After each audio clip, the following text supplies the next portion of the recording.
اگر آپ سوچ رہے ہیں کہ ہر چیز آپ کے ہاتھوں سے نکل رہی ہے اور حالات آپ کے موافق نہیں ہیں، تو ایک دفعہ اس درخت کے بارے میں ضرور سوچنا جو ایک ایک کر کے اپنے تمام پتے کھو دیتا ہے لیکن پھر بھی کھڑا رہتا ہے، اس امید پر کہ بہار کے دن ضرور آئے۔ سبحان اللہ، سبحان اللہ۔ ہاؤ پاورفل اے کوٹ دس از وسیم بھائی، کہ نو میٹر، دیکھیں نا اللہ نے یہ درخت کا جو کوٹ ہے نا،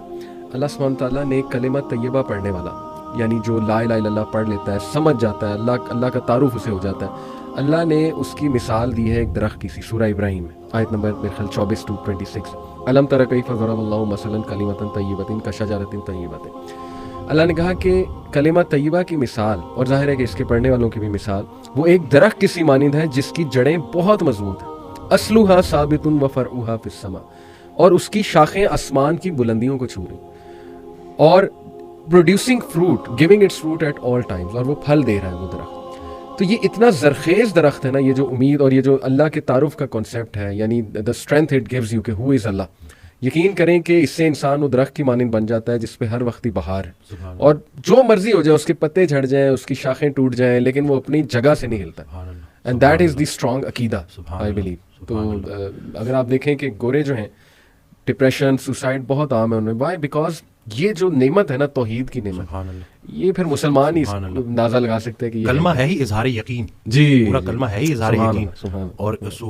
ایک سورج سے کسی نے پوچھا کہ تمہارا دین کیا ہے، تو کہتا ہے کہ روشنی دینا اور اپنے دائرے میں رہنا۔ صحیح۔ تو وہ انسان جس کو اللہ نے سب سے خوبصورت بنایا ہے، آج کل کا انسان نہ وہ روشنی دیتا ہے، نہ اس سے کسی کو نفع ہوتا ہے، اور اپنے دائرے سے کو بھی بار بار کراس کرتا ہے۔ لیکن یہ سب کرنے کے باوجود بھی جو سب سے بڑی رعایت اللہ نے ہمارے ساتھ کر دی ہے، ایک ہمیں رسول اللہ صلی اللہ علیہ وسلم کا امتی بنا دیا ہے، رعایت، بہترین رعایت، اور دوسرا توبہ کا دروازہ کھلا ہے، کہ یہ جب تک یہ آپ کو ایسی آپشن دے دی ہے نا کہ 70 سال کا گناہ اگر آپ نے ایک دفعہ پکا کلمہ پڑھ لیا تو وہ 70 سال کا گناہ اللہ اس ایک کلمے کی برکت سے ختم کر دے گا۔ تو یعنی کہ اتنی امید ہے۔ لیکن وہ یہی ہے نا کہ انسان جب نیگیٹو تھاٹس میں پھنس جاتا ہے، سوچتا ہے بار بار منفی منفی منفی، تو وہ جو پازیٹیوٹی ہے اس سے محروم ہو جاتا ہے۔ منفی خیالات کا جسمانی کوئی نقصان ہو نہ ہو، لیکن سب سے بڑا نقصان یہ ہوتا ہے کہ انسان پازیٹیو خیال سے محروم ہو جاتا ہے، کیونکہ دونوں چیزیں ساتھ ساتھ دل میں، دیکھیں اللہ کی محبت اور دنیا کی محبت ساتھ ساتھ نہیں آ سکتی۔ رسول اللہ صلی اللہ علیہ وسلم سے صحابہ نے پوچھا کہ دین سے کیسی محبت کریں، تو انہوں نے جواب دیا ویسے ہی جیسے دنیا دار دنیا سے محبت کرتا ہے، ذرا سا اس کا دنیا کا لاس ہو دیکھو کیسے اس کی چیخیں نکلتی ہیں۔ بلکہ حضرت ایک آڈیو میں کہہ رہے تھے کہ اپنے آپ کو اتنا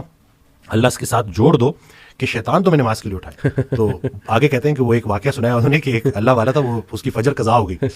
وہ اٹھ کے اتنا رویا کہ اللہ نے نا اس کو کئی نمازوں کا ثواب دے دیا۔ تو شیطان کہتا ہے کہ یہ تو میں افورڈ ہی نہیں کر سکتا، صحیح بات کہ یہ تو ٹائم پہ نماز پڑھ لے، ایک نماز کا ثواب ملے گا۔ تو یعنی کہ آپ نے اپنے اس یقین کو اتنا پختہ کرنا ہے۔ تو بس یہی ہے نا، زندگی سادہ رکھنی ہے، خیال کو اپنے جو ہے وہ بلند رکھنا ہے۔ میں الیپٹیکل کر رہا تھا کچھ عرصہ پہلے، 2-3 ماہ پہلے، تو میں وہ آڈیو میں نے لگائی ہوئی، تو میرا نا کچھ فائنینشیل ایشوز چل رہے تھے، کچھ اپنے ڈیسیژنز ایسے ہوتے ہیں نا، تو بندہ تھوڑا بہت پھنس جاتا ہے، تھوڑی بہت چلتی رہتی ہے لائف کے ساتھ۔ تو میں آڈیو سن رہا تو اس میں سے کہتے ہیں کہ اللہ کہتا ہے کہ تو نے مجھ سے رزق مانگا، میں نے تجھے رزق دے دیا اور تو نے خرچے بڑھا دی، اب میں کیا کروں؟ تو یعنی کہ ہم وہ جو اپنی غلطیاں ہیں نا وہ بھی اللہ پہ ڈال رہے ہوتے ہیں۔ بالکل بالکل۔ تو آپ نے دیکھیں یہ چیزیں کہ اللہ نے تو اب آپ اپنی زندگی تھوڑی سادہ کر لیں۔ صحیح۔ اگر اس ایک خاتون میرے پاس آئیں جو کہ صرف اور صرف وہ جو ایک اسٹینڈرڈ، جو ایک لیونگ اسٹینڈرڈ ان کا تھوڑا سا نیچے آ گیا تھا، اس کی وجہ سے شدید ڈپریشن میں چلی گئی تھی، حالانکہ وہ بالکل بھی ریئل نہیں ہے۔ بالکل بالکل، یہ تو بالکل اتنی کو بڑا جواز ہے نہیں، سے ابھی بھی بہتر ہے بالکل، کہ چھت ہے آپ کے پاس، کلمہ ہے آپ کے پاس، اور باقی وہ حضرت بھی ایک آڈیو میں اپنے والدین سے ریلیٹڈ نا، کہ والدین کا باقی حق تو تم کیا ادا کرو گے، ایک یہ حق نہیں ادا کر سکتے جو انہوں نے کلمہ تمہیں ایسے ہی دے دیا۔ کیا لوگ کتنا بھاگتے ہیں، جو اکثر آپ دیکھتے ہیں کہ جو اسلام کی طرف آتے ہیں وہ کتنا اسٹرگل کر کے آتے ہیں، کتنا دوڑ کے آتے ہیں، کتنا گمراہ ہو کے آتے ہیں۔ تو ہمیں اصل میں شاید ہو سکتا ہے کہ یہ بات بھی ہو کہ فار گرانٹیڈ لے لی ہیں ہم نے چیزیں، ہمیں اللہ نے جو سب سے بڑا جو ہمارے اوپر احسان کیا تھا اس کو ہم جو ہے بالکل ہی کنسیڈر ہی نہیں کرتے۔